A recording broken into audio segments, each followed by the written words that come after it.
So we're going to get started today. Before we get started, we're going to talk about what Africa was like before imperialism, just why people would want to, the resources, things like that. And like I said, in your work, you would have been talking about or reading about the motives. There were economic motives, money, things like that, resources. There were social motives, we'll get into today, and there were political motives. Political motives are the one that we don't really talk about too much. That's where they were trying to gain power. And power came through military conquest. Gaining the ability to own more land meant that you were more powerful. And so the age of imperialism, the motives behind it, sometimes relate to how they were trying to set themselves up for later. Okay? But Africa was an interesting case because it's considered the dark continent. Why would you consider something the dark continent? What? Maybe. Could be bad stuff that goes on there. The reason why they considered it the dark continent is because it was completely unexplored. Besides the coastlines that we talked about during the age of exploration, because obviously we talked about the slave trade, the explored parts of Africa are those lines that you can see. You see the middle part? Not explored. Why? Why is it not explored? What might be the reason? Couldn't get there for whatever reason. Or just too dangerous. That's another reason. Okay. Now, before imperialism,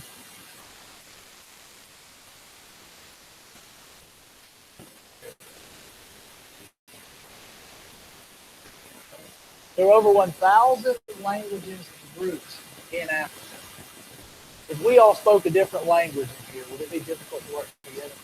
Yes, okay. And so that's why it was difficult for them to work together to unify the country or the continent. There was no unification process here in this continent because obviously a lot of different people. And they kept the Europeans out for about 400 plus years.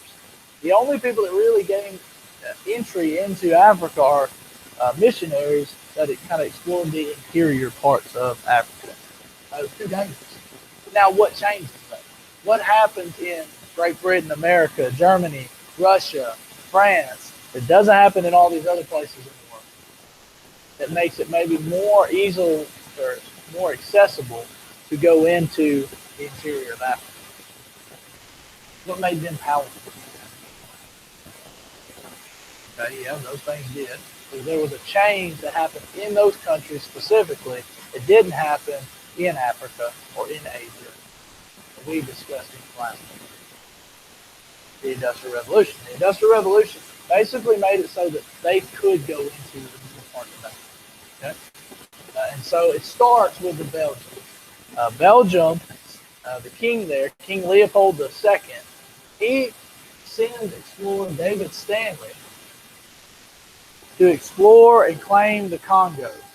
So they really start off the age of imperialism by sending in the explorer to find new land to conquer. Last week.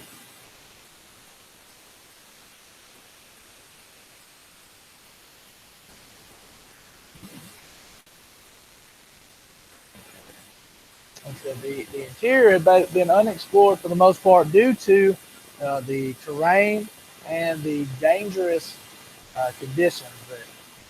They had mountains, plateaus, jungles. Just really didn't know what was going on there. And so eventually they start to explore, and the Congo is the first place that is explored and exploited. All along the way, go ahead. All along the way, David Stanley, he actually works with the local chiefs to basically create a trade network. The problem is that that trade network was not really, I guess, considered a true trade network because the companies basically exploited the Africans to collect their resources.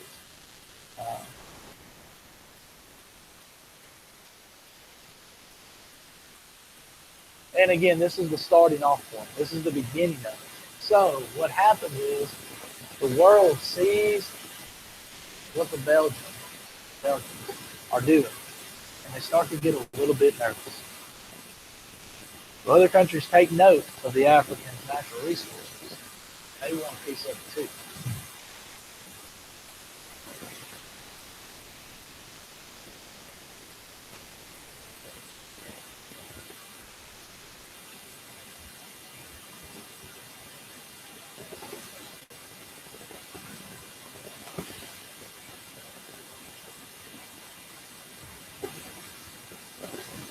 Which goes back to why we're even here in the first place. Why, what justified what we were doing? Because last week we talked about was taking other people's stuff wrong. Was it? Yeah, we established that. Okay. So we established that taking other people's stuff is wrong. How did we justify it? Well, here we go. Just analyze this political cartoon for us. Look at it. After you look at it, somebody feels confident. Give me an idea what's going on.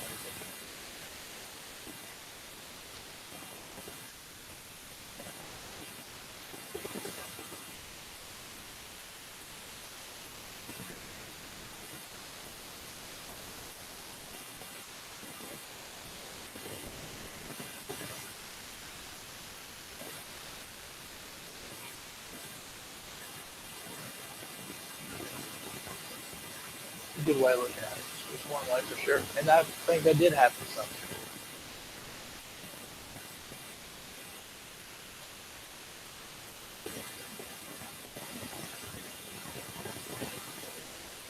Again, to justify what we were doing, because we were going over to these countries and taking stuff, we were also going to say that we took on the burden as well. We weren't just taking the resources, we were also going to take up their problems. And so what you have here is something called the White Man's Burden.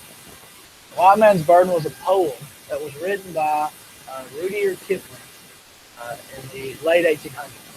And what it did was basically build up support for the idea that it was our job, our Europeans' job, to civilize the uncivilized. As you can see, the goal on this picture was to get to civilization. And what is Uncle Sam and the British leader there having to step over to get there? Yes, obstacles, rocks in the way. What are those rocks? What's on them?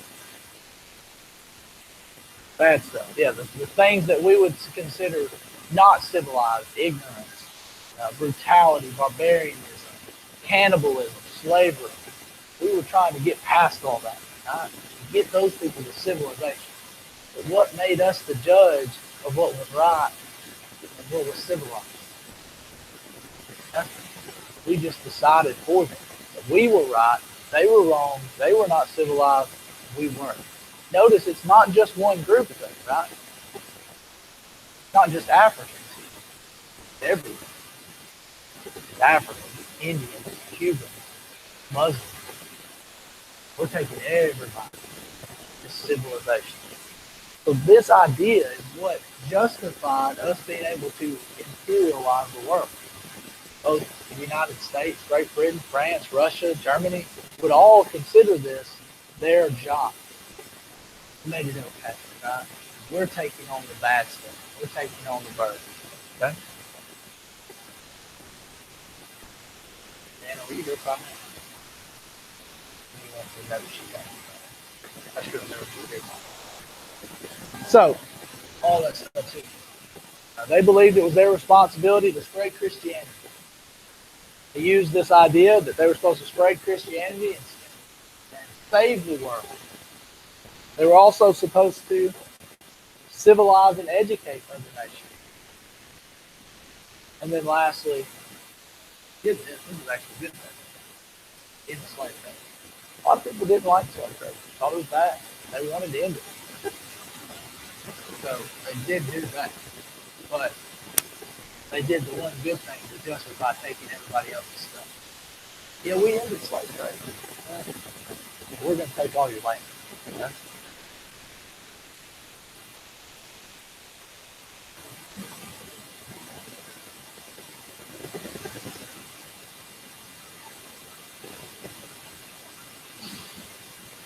Language is more than just the written word or spoken word that we have. but I understand what you're saying. It would have been difficult.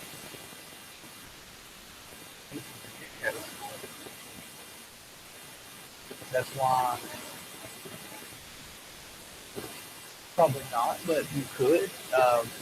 When you consider the idea, and that's a good question. How did they do that? When you consider the idea that they would have had to eventually, but language is more than just spoken word.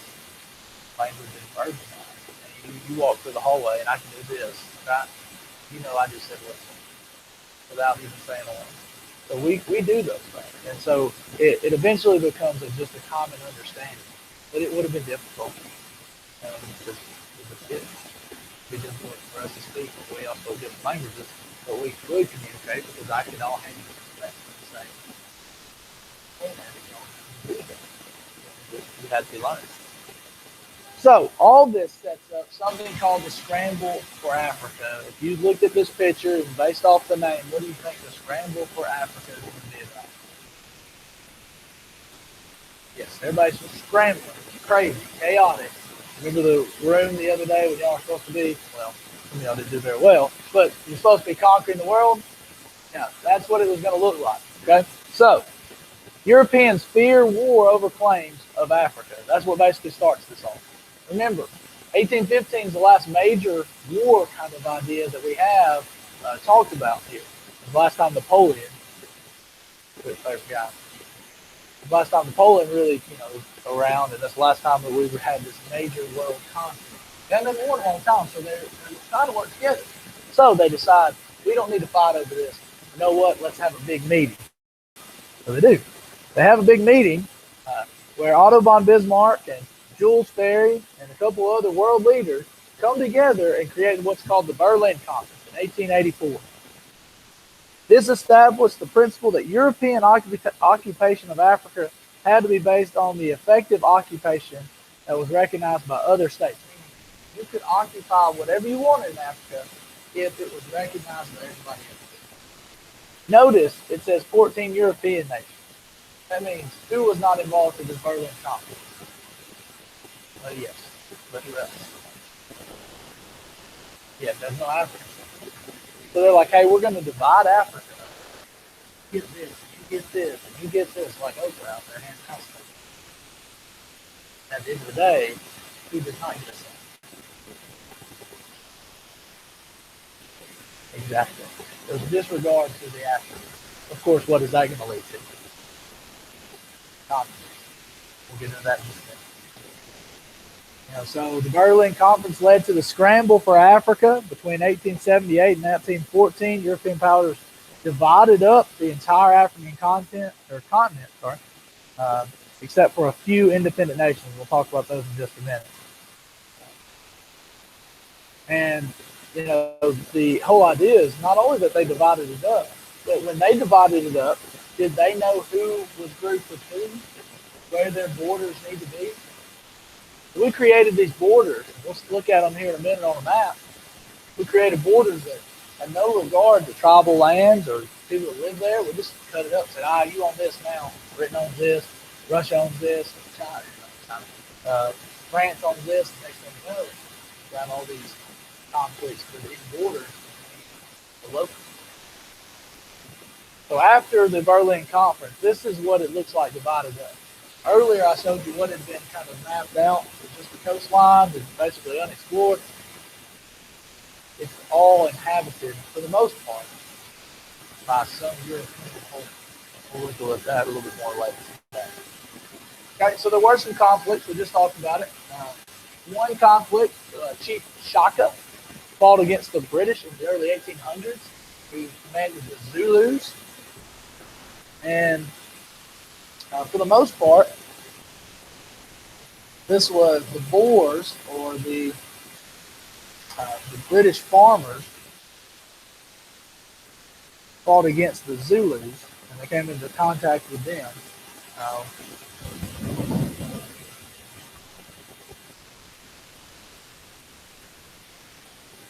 The Zulus would eventually be destroyed by the British due to the advantage of the British Empire. You also had the Boer War, which was fought between the Dutch settlers, British in South Africa, and we will talk more about that tomorrow.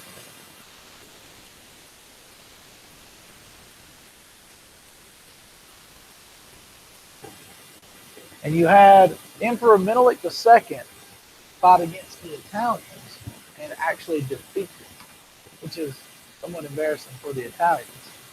Italy was late to the idea of imperialism, so they just kind of started to jump on board to whatever they could. Um, and their efforts gained control of certain areas, but they also lose Ethiopia. Uh, it's interesting because not many nations are able to defeat these imperialized nations or these industrial nations. Because you're talking about fighting against guns and steam engines and things like that with swords and spears, bows and arrows. You kind of see the battle that's going on there in the picture. So it's very different. But there were some conflicts due to the dividing up of Africa. Here you can see Africa again. The idea is that almost all of it was conflict. We'll look at that here in just a minute. Imperialism didn't just go on in Africa, though. It went on in many other places, and that's, again, we're just going to be able to cover just as much as we can. It went on in Asia as well. The Dutch East India Company was one of the best trading companies in the world, following the age of exploration, and it grew and it grew and it grew. And they took over what is called Southeast Asia. You can kind of see it down here. It's basically Vietnam, Indonesia, the Philippines, places like that. And so you can see the places that this Dutch East India Company was controlling. So they control the islands of Indonesia. Indonesia is the island chain down there. It's in a purplish, pinkish color. They consider that the Dutch East Indies, very rich in spices and resources like that. The problem was that the Dutch wasn't really a military organization. They weren't known for the military might. It was all about trade.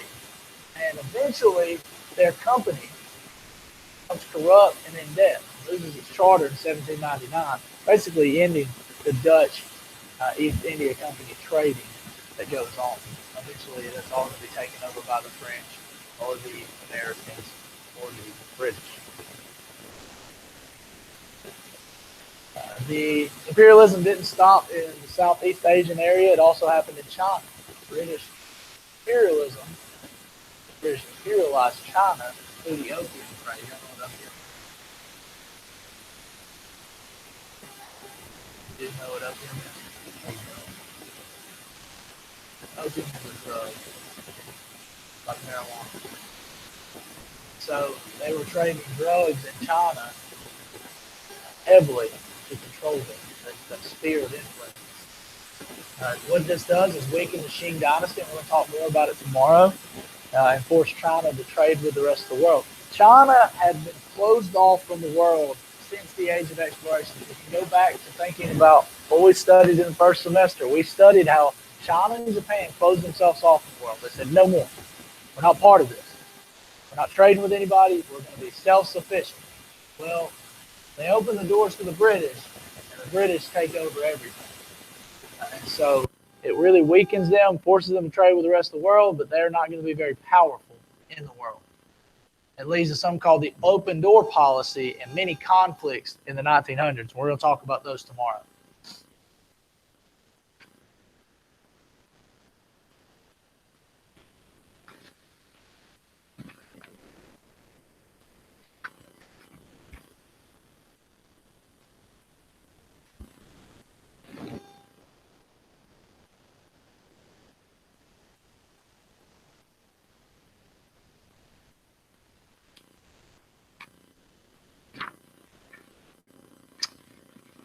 Imperialism continues in Asia with Japan. Japan was forced open. I say forced.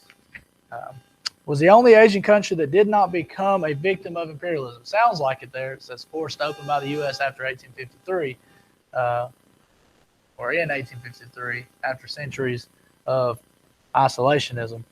What happened is again, like China, they had closed themselves off, but Commodore Matthew Perry, an American naval officer, led an expedition to Japan. And he convinced the shogun to open ports for trade with the United States.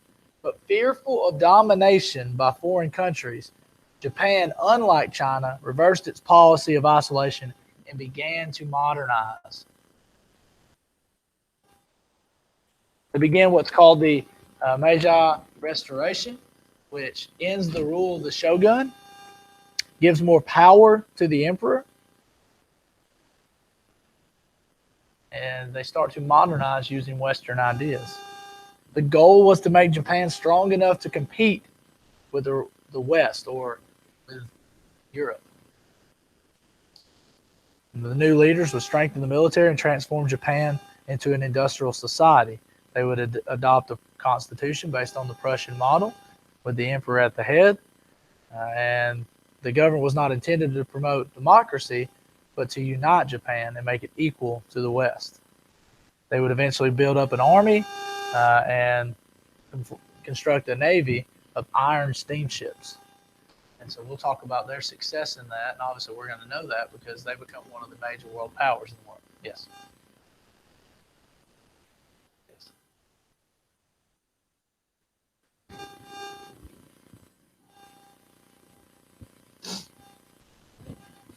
I know we're just rolling through them right now, but that's kind of what we have to do. Yeah, almost done, aren't we? Yeah. We're in good shape. Imperialism also went on further in the Pacific Islands in Asia. You can consider this Asia because it's Hawaii. The United States was actually late to imperialism. As industrialized as they were, there was this major event that happened in the United States from 1861 to 1865. The Civil War. Pretty bad event. You know, the whole country's fighting against themselves pretty much. And so that causes the United States to be a little late to the party. Didn't stop them from doing what they were going to do. They fought Spain for the control of the Philippines. We'll talk about that war tomorrow. And they annexed Hawaii in 1898 despite resistance from Queen there, Leukolani. And we'll talk about that conflict as well tomorrow. We're just briefly touching on the topics today. But while they had a late start, they do get involved in a couple different places, specifically the Philippines that they controlled until after World War II, and obviously Hawaii that became a state. And if you ever thought about it, why did the United States add Hawaii? Think about where Hawaii is, why they would add it to our country. It's not anywhere near our country. And we'll learn a little bit more why tomorrow, because there was a unique reason. You also have imperialism in India. What's going on in the picture here?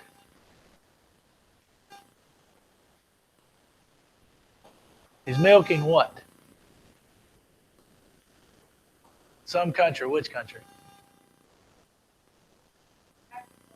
Come on now, look. Look at the very beginning. Oh, yeah, there you go. He's milking India for the money involved. India would be a very resource-rich place for the British. British East India Company dominates trade in India, and it's going to lead to them being one of the most profitable colonial holdings or imperial holdings of all. They use what are called sepoys, or Indian soldiers, to bolster the armed forces there. They use the locals to control the people. And they ruled with an iron hand. Eventually, though, that's going to cause a problem. We'll talk about it when we talk about the Sepoy Mutiny. And India would eventually become what is called the crown, or the jewel in the crown, or the crown jewel of the British Empire. The British introduced social reforms that advocated education and promoted technology, and Britain profited greatly from India. If you're the jewel in the crown, you're the expensive part. The crown can just be anything. The jewels are what's worth something. India was the best part of the British Empire colonial holdings, but it wouldn't last. And partly that's because the Indian masses lived close to starvation still. without British help, and the British had little respect for the native culture of the British or the Indians. So what are the results of all this imperialism, all this conquering that goes on by powerful nations? That's what we're learning about, powerful nations conquering foreign territories. What happens? Well, one thing is that the sun never set on the British Empire.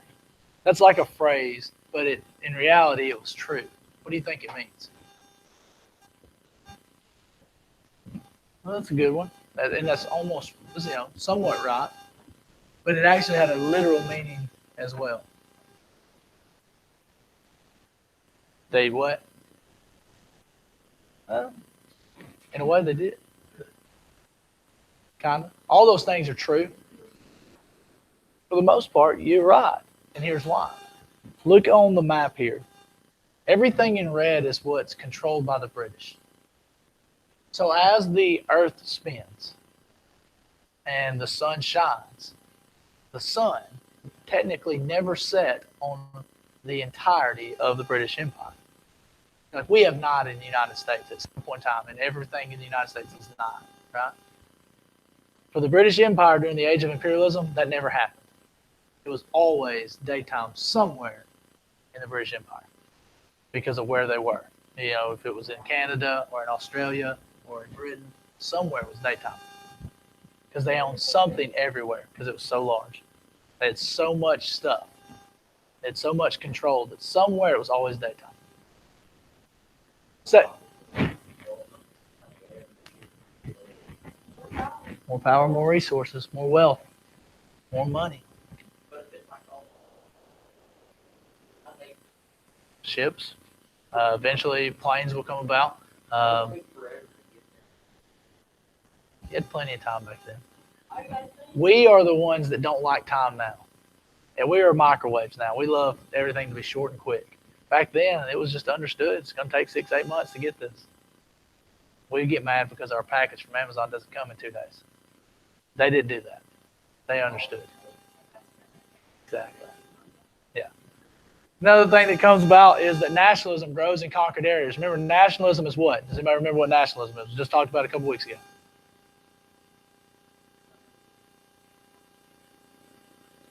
Remember, it's loyalty and devotion to the state, right? And so what happens is as these conquered places are conquered by foreign nations, they decide we don't want that. We don't want to be ruled by foreign power. So that nationalism starts to grow. Japan begins its rise to power. So this is where we start to see Japan become a world power. And then also rivalries start to develop from the tensions. Rivalries develop into tensions amongst the Europeans. And that's going to cause what? As Europeans start to get anxious about each other, what is going to happen? Yeah, war. And specifically, World War I. Okay? So, what? Yes. So, interesting stuff today to talk about. Tomorrow, we're going to talk about the responses to imperialism. But to finish off today, we're going to discuss the scramble for Africa a little bit deeper. And you're going to do some map work because we are really good at it.